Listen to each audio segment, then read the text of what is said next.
तसरंगी संभार जोगी शासन अब तो हार न चली। कैला मनमानी अब आगे अत्याचार न चली।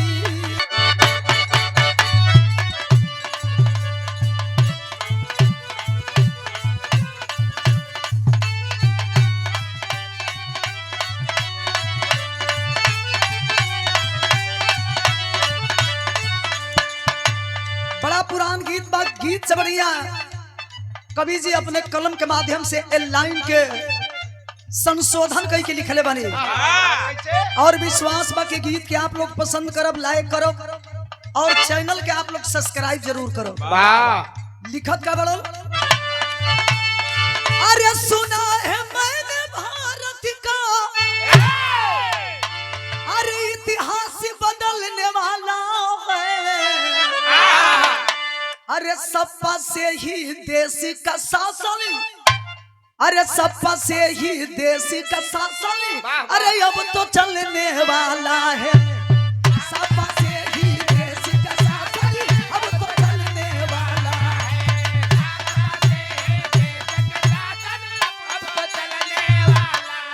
अरे सुना है मैंने भारत का, अरे सुना है मैंने इतिहास बदलने वाला है। सपा से ही देश का शासन अब तो चलने वाला है। सपा से ही देश का शासन अब तो चलने वाला है।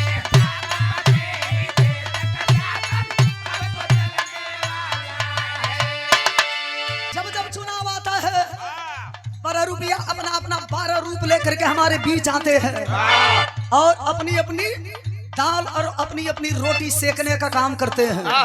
लेकिन ऐसा नहीं होगा। हमारे नेताजी आदरणीय मुख्यमंत्री अखिलेश यादव जी ने जो हमें किए हैं वह कभी हम भूल नहीं सकते। बेरोजगारी भत्ता से लेकर के कन्या विद्याधन, लैपटॉप, नौजवानों के लिए जो काम किए हैं और हमारी बहन बेटियों के लिए जो हमें सुविधा देने का काम किए हैं। इतना दिन में लड़का के औरी के खिलावल के औरी, लेकिन हम 85 के लोग अब भूलने वाले नहीं हैं। हम जान गए हैं कि जब आपका शासन था तो हमारे लिए आपने क्या किया। का लिखा था कभी, मुख्यमंत्री यूपी का अखिलेश रहे जब भाई।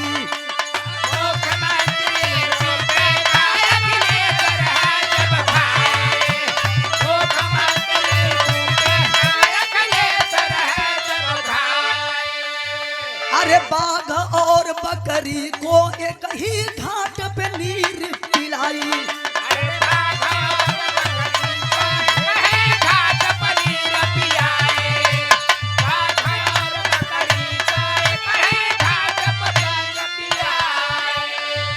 अरे लोहिया मुलायम जी का,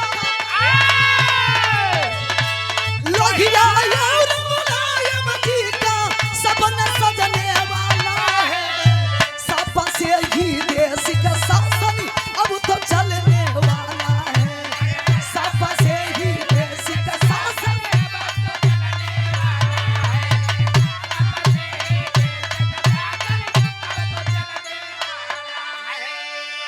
यही में कहे को दूसर का गीत बा, दूसर की गीत मनोज गीत का बा। तसरंगी संभार जोगी, अरे सरंगी संभार जोगी। जोगी साढ़ के काम हो गांव घर से दूर, माया से दूर, कभी लिखते हैं अरे सरंगी संभार जोगी, तसरंगी संभार जोगी शासन अब तो हार न चली।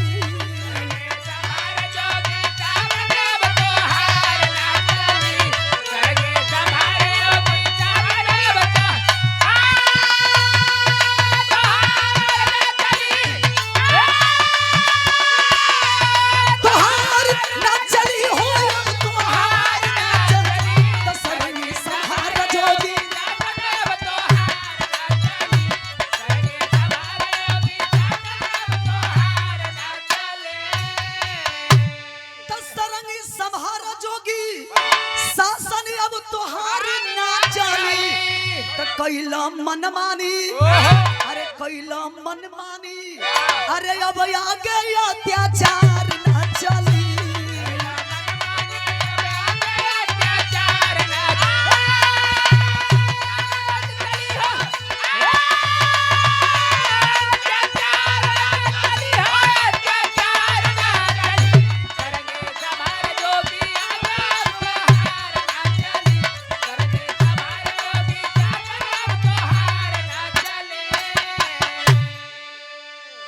किसी लेवल और किसी पार्ट, लेकिन हमारे जो गुरु लिखे हैं कुछ सोच समझ करके इस लाइन को डाले हैं और लिखे हैं।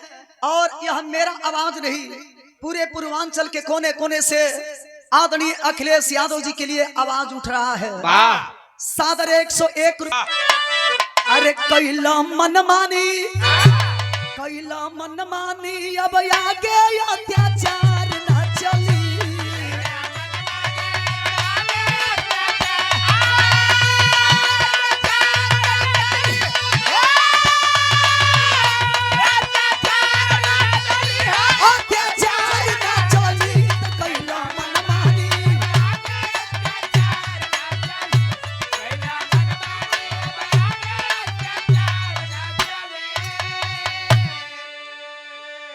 झूठ साच वादा कैला बलक, अरे झूठ साच वादा कैला बलक, झूठ साच वादा कैला, बनला तू बड़का दानी। दान खाली करो सिखलो, एहू में देखलो कि के हमारा लायक बा। गरीब के घर के ऊपर बुलडोजर चल गई, जो आपके लेवल के और आपके कैटेगरी के लोग हैं उनको आप अपना समझ करके उनके ऊपर ऐसा काम नहीं किए। इसीलिए कवि लिखते हैं, अरे झूठ साच वादा कैला, बनला बड़का तू दानी।